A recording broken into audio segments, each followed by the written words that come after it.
오전 비행기로 한국에 도착했습니다. 일본에서 선교사님과의 교제와 또 말씀을 준비하는 시간을 가졌어요. 자, 근데 그 일정을 마치고 이제 한국으로 돌아오는데, 저에게 별명이 하나 있습니다. 별명이 뭐냐면 비를 부르는 사나이예요. 비를 부르는 사나이. 왜냐면 제가 어디를 가면 비가 옵니다. 어디를 가든지 비가 와요. 오직 가면 작년에 우리 청년들과 함께 제주도를 간 적이 있었는데, 저희 교회에 이제 새로 나온 지 얼마 되지 않은 다원이 어머니와 함께 대화를 하는데, 다원이가 집에 가서 그랬더라고요. 엄마, 제주도 너무 좋았는데 비가 엄청 왔어. 비가 엄청 왔어. 네, 근데 청년들이 다 그랬더라고요. 목사님이 따라오셔서 그래. 네. 제가 가면 그렇게 비가 와요. 예전 교회에서 한번 사역을 하는데, 이제 그 교회에서 청년이 한 10명쯤 모이는데, 이 청년들을 말씀을 양육하고 싶은데, 이제 청년들은 자꾸 나가고 싶은 거예요. 저는 말씀을 양육을 해야 되고. 그래서 제가 그때 하나님께 이렇게 얘기해서, 하나님, 제가 1년만 이 청년들 말씀을 양육하게 하소서. 근데 진짜 청년들이 어디를 가기로 하는 날은 무조건 비가 오는 거예요. 100%. 에버랜드를 가기로 하잖아요? 그럼 비 오는 겁니다.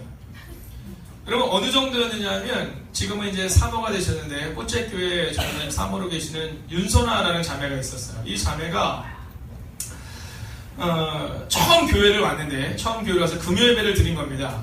근데 그날 날씨가 너무 좋았어요. 예배를 드리고, 이제 리더들은 훈련을 하러 가고, 그리고 이 윤선아 자매, 지금은 사모가 되셨는데, 이 자매가 혼자 이제 집을 가야 되는 겁니다. 그러니까는 같이 가던 임원 중에 한 명이 전화를 한 거예요. 그 자매한테. 선아야, 어떡하니? 비가 갑자기 오네. 오늘 낮에 날씨가 좋아서 너 우산도 준비 안 했을 텐데 어떻게 가니? 그랬더니 그 청년이 그랬대요. 언니 걱정하지 마. 오늘 목사님 그 MT 가셨잖아. 그래서 우산 갖고 왔어.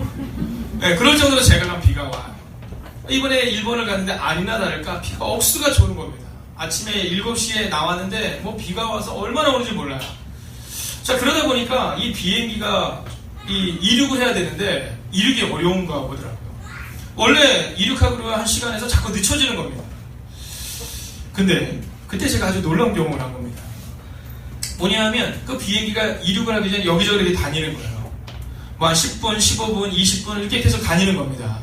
왜냐하면 이륙하기 위해서는 이 노선을 하나 정해야 되는데 이제 그게 나오지가 않으니까 자꾸 다니는 거예요. 근데 제가 창문 옆을 이렇게 보니까 드디어 딱 선 겁니다. 라인 앞에. 자, 15분, 20분, 30분 동안 그냥 줄줄줄줄 그냥 빙글빙글 돌던 이 비행기가 소리가 그냥 뭐 큰 트럭 정도 소리밖에 안 나더라고요. 그 정도를 하고 가다가 딱 출발선에 선 겁니다. 자, 주목하십시오. 출발선에 딱 섰는데 이 비행기 갑자기 굉음이 나는데 여태까지 살살다녔던 소리 한 100배 정도의 굉음이 나는 겁니다. 웽 하는 소리가 나더니 여러분 단 20초 만에 그 비행기가 이륙을 하는 거예요. 더 놀라운 거 뭔지 아십니까? 단 2분 만에 비가 그렇게 억수 내리는데 2분 정도가 지나고 3분 정도가 지나니까 비행기가 탁 구름 위로 딱 올라가는데 차원이 달라요. 밑에는 비가 너무 많이 오는데 그 구름 위는요 정말 하나님의 은혜가 슝하는 것처럼 쨍쨍한 거예요. 여러분, 오늘 우리 교회가 지금 세워져 나가고 있습니다. 얼마 전에 이제 저희 교회 오신 지 한 1년 되신 이 성도님이 오셔서 이제 우리의 교회의 예배와 이런 것에 대해서 얘기를 하시는 거예요. 근데 참 이분이 좋은 게 뭐냐 하면 1년 동안 이렇게 지켜보신 거예요. 뭐 오자마자 딱 보니까 이거 아닌 것 같다 막 이런 게 아니라 1년 동안 깊이 기도하면서 준비를 하시고, 그리고 이제 우리 교회를 향한 그러한 목사님 이렇게 하면 어떨까라는 의견을 제시해 준 겁니다. 근데 정말 은혜가 되더라고요. 내가 보니까 이거 아닌 것 같아요가 아니라 1년 동안을 쭉 지켜본 겁니다. 그리고 목사님 이렇게 하면 그러면 우리 교회가 더 하나님이 이끄시는 길로 갈 수 있을 것 같은데. 자, 그분과 함께 귀한 대화를 나눴었는데요. 그리고 이번에 제가 이 경험을 하면서 여러분에게 부탁드리고 싶은 것이 있습니다. 그것은 뭐냐면 지금 우리 교회는 어쩌면 지금은 이제 이 밑에서 여러 가지 문제가 있을 수 있어요. 그때 이 문제를 향해서 누군가가 6개월을 기도해주고 그리고 함께 힘을 실어준다면 여러분 우리 교회는 다를 수 있을 거예요. 근데 또한 여기서 중요한 게 있습니다. 그건 뭐냐 하면 우리 교회뿐만이 아니라 여러분 누군가가 아파하는 그 사람에게 그 사람을 찾아가서 만져주고 그 사람에게 관심을 가져주고. 우리 오늘 전도사님이 동영상을 편집해서 만드셨는데 어쩜 저렇게 센스가 있고 저 한편의 설교를 본 것 같아요. 죽으려는 사람과 살리려는 사람, 세상 가운데서 방황하는 사람들과 그 방황을 끝내게 하려는 사람, 그 사람이 바로 우리가 되어야 한다는 겁니다. 여러분, 이제까지는 우리가 설설설설 다녔을 수 있어요. 그냥 편하게 교회를 다녔을 수 있지만 앞으로 우리 가운데 6월 11일까지 약 40일의 시간이 남아있습니다. 이 40일의 시간 동안 집중하여서 우리 교회를 알지 못한 이들에게 그리스도의 복음을 증거하고, 복음을 알지 못해서 방황하는 이들에게 그리스도의 이름을 증거하여 사람께 살아나는 역사를 이루는 여러분과 제가 되기를, 그리고 우리 교회가 되기를 주의 이름으로 축원하겠습니다. 여러분, 우리 교회는 지금 여러가지 어려운 상황 가운데 있을 수 있습니다. 여러분의 가정은 여러가지 상황 가운데 어려운 가운데 있을 수 있습니다. 여러분의 자녀들은 해결되지 않는 문제 가운데 있는 것처럼 보여질 수 있습니다. 그러나 하나님이 함께 하시면 우리는 곧 차원이 다른 구름 위를 뛰어넘는 은혜를 받게 될 것입니다. 자, 오늘 본문의 말씀에 보면 나오는 사람들의 이름이 나오는데 그들이 누구냐면 이방인이에요. 이방인. 자, 오늘 본문의 말씀을 먼저 같이 한번 볼까요? 함께 읽겠습니다. 시작.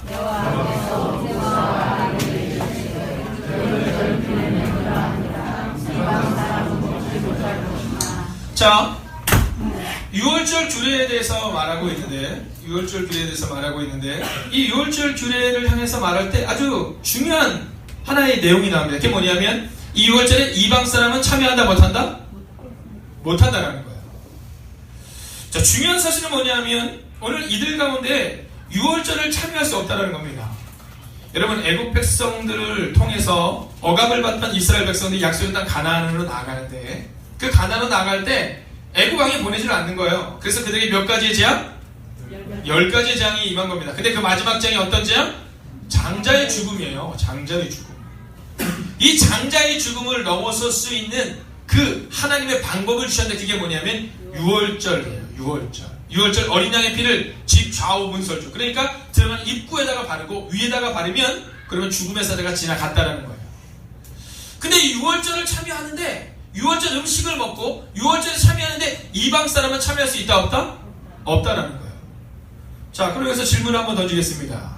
자, 지난주에도 우리가 함께 나눴지만 약속의 땅 가나안 땅에 들어갈 때 12명의 정탐꾼이 나와요. 그 중에서 10명의 정탐꾼은 부정적인 말로 망하죠. 근데 두 사람은 약속의 땅을 얻게 됩니다. 누구와 누구죠? 여호수아와 갈렙이죠. 근데 여호수아의 이름은 뭐예요? 뜻이 구원이잖아요. 멋지잖아요. 근데 갈렙의 뜻은 뭐라고요? 개라는 뜻이에요. 개. 자, 이 갈렙이라는 사람은 그 사람의 과거를 우리가 추적해 볼 때 이 갈렙의 과거는 만만치 않았다는 것을 알게 됩니다. 왜냐하면 그의 이름을 개라고 지을 정도로 그가 어려운 상황 가운데 있었다는 거죠. 그리고 더 중요한 게 뭡니까? 그니스 사람 여분네의 아들이라는 표현 가운데 이 갈렙은 이스라엘 백성이 아니라는 것을 알게 돼요. 자, 그런데 이방 사람은 먹지 못한다고 그러는데 오늘 갈렙은 그 6월절에 참여한 겁니다. 못한다고 했는데 참여한 거죠. 44절 같이 한번 읽어볼까요? 함께 있습니다. 시작.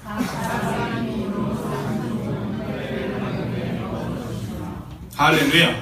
뭐를 받은 후에?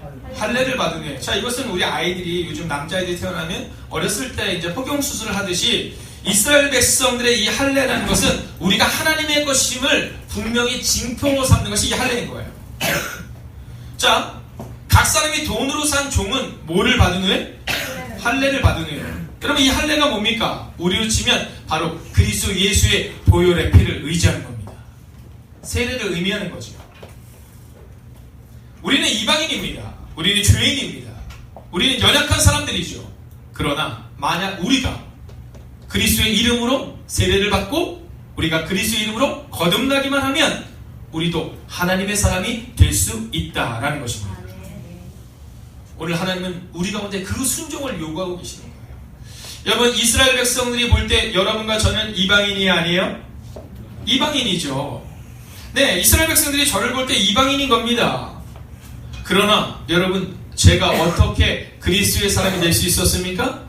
바로 할례, 즉 그리스도 예수를 영접했기 때문이라는 겁니다. 여러분, 오늘 하나님은 우리 가운데 순종을 요구하세요. 지난주에 우리의 교회는 기적을 경험하는 교회가 되어야 된다고 함께 나눴다면 오늘은요, 순종하는 교회가 되어야 된다는 겁니다. 여러분, 우리 교회는 순종하는 교회가 되어야 되는데 어떠한 순종이냐? 바로 이 할례를 받는 순종이 우리 가운데 요청된다라는 겁니다. 여러분, 구별됨이 우리 가운데 요청된다라는 거예요. 여러분, 그리스도인이 된다는 것을 너무 쉽게 생각하지 마십시오. 저는 기독교인인데 너무 쉽게 얘기해요.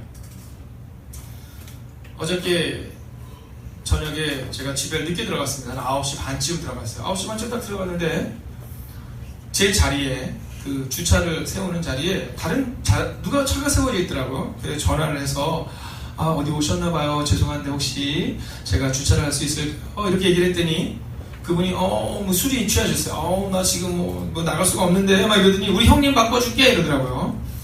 네, 뭐 반말로 네, 형님 바꿔줄게 이러시더라고요. 그래서 이제 받았어요. 근데 그분이 누구냐 하면 저희 집 근처에 사시는 분인데 지금부터 2주 전 밤 11시 반에 2주 전 밤 11시 반에 저희 집 문을 막 두드린 거예요. 누가 잠자고 있는데 막 두드린 거예요. 차 빼라고. 네, 보니까 제가 그분 앞에다가 차를 세워놨는데 뭐 웬만하면 밤 11시 반에는 그러지 않잖아요. 근데 제가 전화를 못 받았나 봐요. 밤 11시 반에 막 문을 두드리면서 차 빼라고. 그래서 차를 빼고 온 겁니다. 자, 그게 2주 전의 사건이에요. 2주 전의 사건. 근데 2주 후에 제 자리에 드디어 그분이 차를 세워놓은 거죠. 그분 가족이. 그래서 제가 전화를 드렸더니 그분이 뭐라 하시냐면 목사님이시구나. 이분이 이제 술이 깨신 거예요. 목사님이시구나. 목사님, 우리 집 신청이 왔는데 목사님이 차 좀 딴 데다 대세요. 아니, 거기는 제 자리인데. 제 자리인데. 네. 2주 전에는 제가 그분 앞에 차 세웠다고 밤 11시 반에 와서 드린 분인데 빼달라는 거예요. 근데 이분은 이게 익숙할까요? 익숙하지 않을까요? 익숙해요. 왜요? 제가 누구니까? 목사니까. 근데 제가 무슨 소리세요? 2주 전을 기억하는 이랬을 거 아니에요? 친척이 오셨구나. 그러세요. 그러면 제가 다른 데다 될까요? 그리고는 한 10분 정도 차 댈 데가 없어서 돌다가 세우고 갔을까요? 교회로 오셨어요. 네, 교회로 와서 세우고 그냥 걸어가는 겁니다. 여러분, 기독교인이 된다는 것은요, 대가를 치르는 거예요. 그분이 만약에 제가 기독교인이 아니고 목사가 아니었으면 저한테 못 그러죠, 함부로. 그렇죠? 근데 이분은 믿는 구석에서 뭐냐면, 그 목사님은 뭐 언제든지 우리가 얘기하면 그냥 다 해주셔. 이 확신이 있는 거예요. 여러분, 너무 기분 나빠할 필요 없습니다. 그냥 우리 기독교인은 그런 거예요. 네, 다른 사람들에서 좀 양보하고 그런 삶을 살아가는 겁니다. 얼마 전에 어떤 분이 저한테 그러시더라고요. 내가 더러워서 교회 못 다니겠대요. 그래서 왜요? 무슨 일이 있어요? 했더니 목사님이 저한테 십자가를 주지 않았냐면 차에다 걸어놓는 거. 그래서 그게 되게 좋았는데 어느 날 어떤 사람이 전화하더니 야씨, 너 이 차를 왜 이 땅에서 너 교회 다니지 마 이러더래요. 그래서 그 다음부터는 그 십자가를 띄웠대요, 자기가. 그래서 목사님, 저 진짜 들어서 교회 못 다니겠대요. 내가 기독교인이 돼서 열심히 좀 살아보려고 했더니 태클 거는 사람이 많냐 그러는 거예요. 그래서 제가 그랬어요. 성도님, 기독교인은 그런 거예요. 기독교인은 흔적이 있는 거예요. 여러분, 왜 하나님이 할례를 이스라엘 백성들에게 허락하셨을까요? 성경에는 이것 때문에 할례를 행했다 이렇게 나오지는 않지만 이 할례를 네 몸에 흔적으로 가져라 라고 말해요. 오늘 이방인이어도 상관없다는 거예요. 이스라엘 백성들이 아니어도 이 할례를 받은 후에는 그 유월절에 참여할 수 있다라는 거예요. 여러분, 이 할례에 나오는 이 의미 중에 흔적이라는 표현이 나오는데 그 흔적이 뭐냐면 원어로는 스티그마라고 그래요. 자, 바울이 그러잖아요. 내가 예수의 흔적을 가져노라. 그때 흔적이 바로 스티그마예요. 여러분, 그때 흔적이 바로 어떤 의미냐? 바로 이 할례와 같은 흔적이라는 거예요. 저는 우리가 그리스도인입니다, 기독교인입니다라고 말할 때 내가 행복이 가득한 교회 다녀요. 그래서 기독교인이에요. 이러지 않기를 원합니다. 내가 여의도 순복음교회를 다녀요. 그래서 내가 기독교인입니다. 이렇게 말하지 않기를 원해요. 우리 주변에 있는 사람이 우리를 볼 때 저분은, 저 사람은, 저 남자는, 저 여자는 뭔가 좀 달라. 저 사람은 저 정도 되면 뭐 화낼 만한데 참아줘. 저 사람은 좀 달라. 이런 흔적이 우리 가운데 있어야 한다라는 거예요. 여러분, 재밌는 표현이 있습니다. 45절을 같이 한번 읽어볼까요? 함께 있습니다. 시작. 아니, 거기는 거류하는 사람들도 타고 푼 꿈도 먹지 못한다는 거예요. 뭐가 없으면? 할례가 없으면, 흔적이 없으면 그래 유월절에 참여하지 말라는 거예요. 그 장소에는 있는 것처럼 보이는데 분명히 그 장소에 있는데 그는 그 유월절에 참여할 수 없다는 거예요. 왜요? 흔적이 없기 때문에. 여러분, 우리가 기독교인이냐 아니냐를 정할 때 내가 어느 교회를 다닌다, 집사다, 장로다, 권사다, 목사다가 아니라 우리 가운데 이 할례의 흔적이 있어야 한다라는 거예요. 46절을 같이 한번 읽어볼까요? 46절 있습니다. 시작.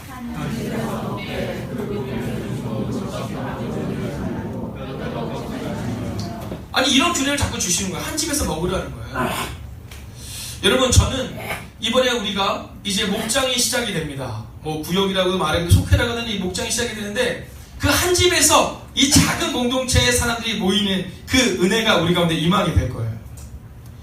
원주정제가 교회를 와서 뭐 사람들 만나고 가지만 그 중에서도 특별히 내가 챙겨야 되는 사람이 누가 있다는 것을 그의 마음 가운데 새겨야 돼요.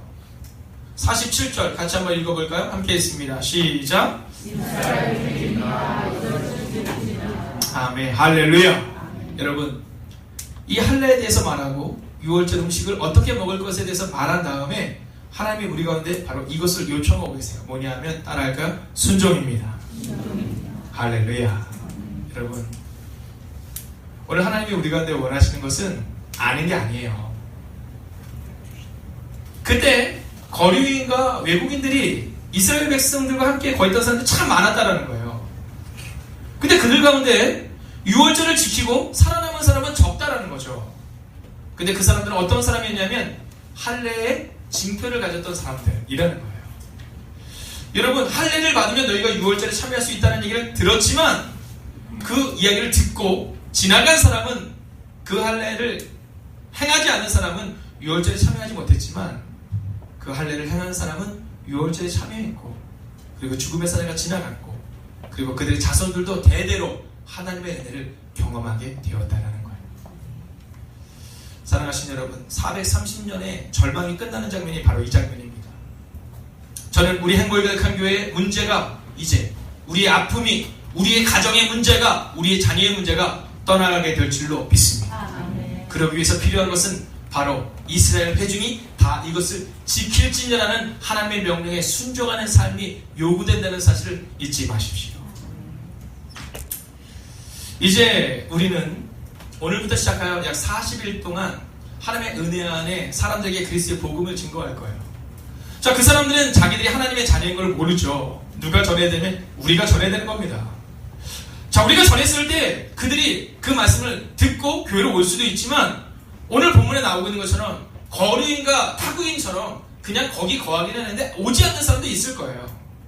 그러나 우리가 해야 되는 일은 뭐냐 하면 증거해야 한다는 거예요. 여러분, 증인은 어떤 사람이냐면 내가 보고 들은 바를 그냥 있는 그대로 말하면 되는 거예요. 제가 언젠가 한번 말씀드렸죠. 제가 법원에 간 적이 있다고. 법원에 가면요, 뭐라고 말하면 판사가 이렇게 해요. 자, 당신은 보고 들은 바를 있는 그대로 말해야 됩니다. 아니면 위증죄에 당신이 걸릴 수 있습니다. 이렇게 말해요.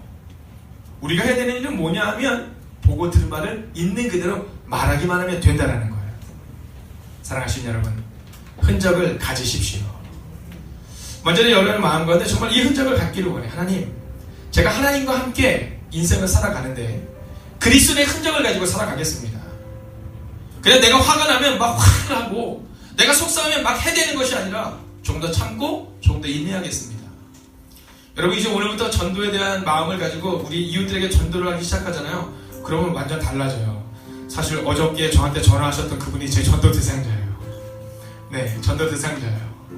제가 어제 얼마나 기뻤는지 몰라요. 왜냐면 2주 전에 와서 막 문두드리면서 막 그랬는데, 네, 근데 2주 만에 상황이 역전된 거잖아요. 아, 목사님 좀 딴 데서 세우라고. 제 마음 안에 정말 너무너무 감사하고 기쁜 마음을 가졌어요. 그리고 제가 하나님께 그렇게 됐어요. 솔직히 말하면 좀 서운하더라고요. 아니, 2주 전에 나한테 막 그러시는데 어떻게, 아니, 내 자리에 세워놓고서 그냥 너무 당당히 그럴 수 있을까라는 서운한 마음이 약간은 있더라고요. 근데 제가 하나님께 그렇게 기도했어요. 하나님, 우리가 하나님의 흔적을 가지는 하나님의 사람이 되게 하소서. 여러분이 복음을 들고 갈 때 그 사람들이 우리 가운데 막 우리 마음을 속상하게 할 수 있어요. 그래도 우리는 내가 아니면 이 사람을 구원할 사람이 없다라는 마음으로 끝까지 그리스도의 복음을 증거하고 그리스도의 복음을 전하는 겁니다. 여러분, 저는 이제 우리 행복의 가득한 교회가 본래의 미션으로 돌아갈 수 있기를 원합니다. 이 다음 우리가 천국에 갔을 때 하나님이 우리가 물으실 거예요. 야, 너 뭐하다 하니? 라고 물을 때, 야, 너 목사로서 뭐 했니? 너 장로로서 권사로서 뭐 했니? 집사로서 뭐 했니? 이런 거 묻지 않으실 거예요. 예수님이 말씀하셨잖아요. 내가 온 것은 잃어버린 한 마리 양을 찾기 위함이라.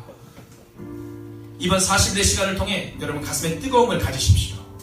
내가 이번 40일 동안만큼은 최소한 비행기가 평상시에는 여유있게 다니지만 하늘을 날기 위해서는 집중하여 20초의 시간에 많은 것들을 쏟아보내고, 그리고 3분의 시간을 많은 것을 쏟아붓는 것처럼 내가 오직 주님을 위해 내 40일의 시간을 드리겠다는 그 믿음의 결단을 가지셔서 이스라엘 회중이 다 이것을 지켜야 했고, 그리고 지킨 자들이 유월절을 임했고, 그리고 그들이 이방인이 되냐도 상관없이 유월절을 지켰던 이들이 하나님의 은혜를 경험했던 것처럼 오늘 우리도 그렇게 은혜를 경험하게 될 줄로 믿습니다. 여러분, 말씀을 마치는데요, 이제 제가 오는데 한국에 거의 도착을 한 겁니다. 도착을 했는데요, 저는 비행기 타고 비행기 타고 비행기 멀미는 처음이에요.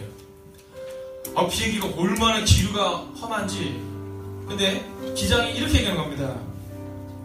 여러분, 지금 기류가 너무나도 지금 어렵기 때문에 안전벨트를 꽉 매주십시오. 안전벨트를 매시고 절대로 자리에서 일어서지 마십시오.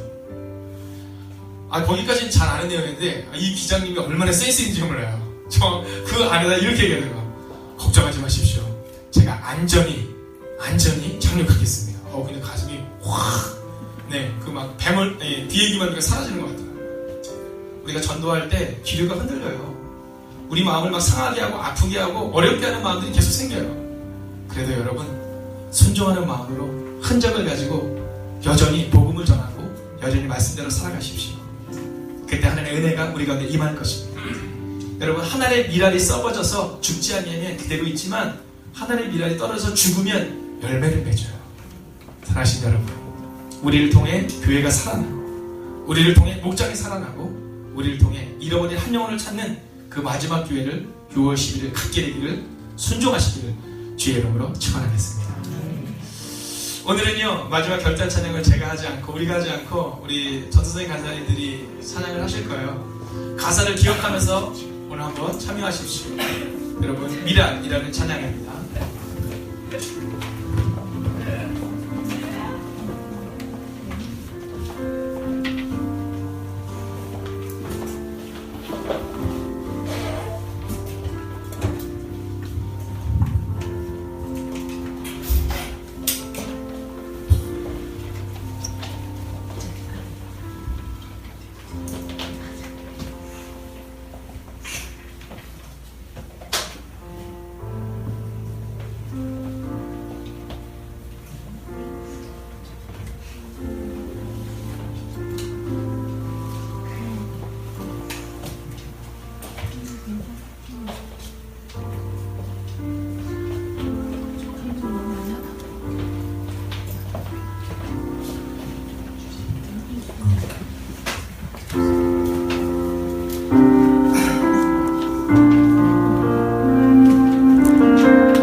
제가 이번에 일본에 가서 선교사님 한 선교사를 뵀어요. 근데 그분이 그러시더라고요. 이제 가신 지 8년 정도 되셨는데, 7년에서 8년 정도 되셨는데, 이제 일본말을 조금 잘 익히게 되고, 그리고 이제 7년 동안 전도를 했는데, 7년 동안 전도를 했는데도 아직 열매를 맺기가 참 어려웠대요. 근데 그렇게 7년 동안 전도를 하는데, 그때 누가 계셨냐면, 일본 사람이 있었대요. 일본 그리스도인이 피아노를 가르쳤답니다, 아이들. 그럼 나이가 지금 70이 넘으셨대요. 근데 7년 동안 섬겼는데도 와서 피아노는 배우는데 교회는 안 오더래요. 그래서 선교사님 계속 기다렸는데 7년이 되는데 놀란 건 뭐냐면 본인은 말을 못하는데 갑자기 이 일본인 분이 그러더래요. 선교사님, 이제 도저히 안 되겠습니다. 제가 7년을 가르쳤는데 이제는 얘기를 해야지 도저히 못 견디겠습니다. 그래서 선교사님 기도하셨대요. 근데 7년 만에 그분이 얘기했대요. 7년 동안 매일 당신이 여기 아이들 교회에 보내지 않았냐. 축제 있으면 축제 다 참여하고 행복한 일은 다 참여했는데 이제는 한 번쯤 주일날 와서 예배를 드려야 되지 않겠느냐. 근데 놀라운 건 뭐냐면요, 이 성교사님 막 가슴이 쿵쿵쿵 하더래요. 저러다가 지금 그래도 교회라도 오는데 안 온 것 같아요. 근데 그분이 그러더래요. 제가 이제 매주는 아니지만 한 달에 한 번씩은 예배에 참여하겠습니다. 그래서 제가 가기 그 전달 처음으로 주일 예배를 드렸대요. 그러면서 이분이 그러신 거예요. 목사님 오셔서 위로해 주셔서 너무 감사하고, 사실은 본인이 지금 많이 힘들어서 매년마다 그런 마음이 든대요. 올해까지만 여기 있고 선교지를 옮겨야 되나, 올해까지만 여기 있고 한국으로 돌아가야 되나. 근데 그때마다 자기를 힘을 실어주는 사람이 오는데 이번이 바로 우리 행복에 갔던 교회였다는 거예요. 그래서 그분이 그러신 거예요. 목사님, 제가 1년 동안 힘 열심히 얻어서 또 1년을 갱신하며 살아가겠습니다. 제가 내년에도 후년에도 여기 있겠다는 그 약속은 할 수 없지만 최소한 올 1년만큼은 복음을 들고 열심히 살겠습니다. 근데 제가 돌아오는데, 야, 내가 여기 와서 아무것도 못 보고 아무것도 못하고 가지만 하나님이 나에게 이걸 보라 그러셨나 보다는 마음이 들어서 너무 큰 은혜를 받고 돌아왔어요. 여러분, 이제 우리 가운데 있는 40일 동안 예수님처럼 그렇게 한번 살아가시기를 주의 이름으로 부탁드리겠습니다. 생명의 또 다른 생명을 얻는 것은 바로 여러분과 저를 통해 있음을 기억하시고, 여러분 감동으로 끝나지 마시고 결단하셔서 40일간 전심전력하는 여러분과 제가 되기를 주의 이름으로 부탁드리겠습니다. 기도하겠습니다. 이제는 성부와 성자와 성령의 그 거룩한 동행이 이제 비록 우리가 연약하지만, 비록 우리가 이방인처럼 아무것도 없는 사람들처럼 보이지만, 혹은 갈렙처럼 개와 같은 상황이라 할지라도 이제 말씀대로 순종하며 살아가겠다고 다짐하는 하나님의 거룩한 백성들과 가정과 터전이 함께 하셔서 우리의 삶 가운데 놀라운 변화가 일어나게 하시기를 간절히 축원하옵나이다.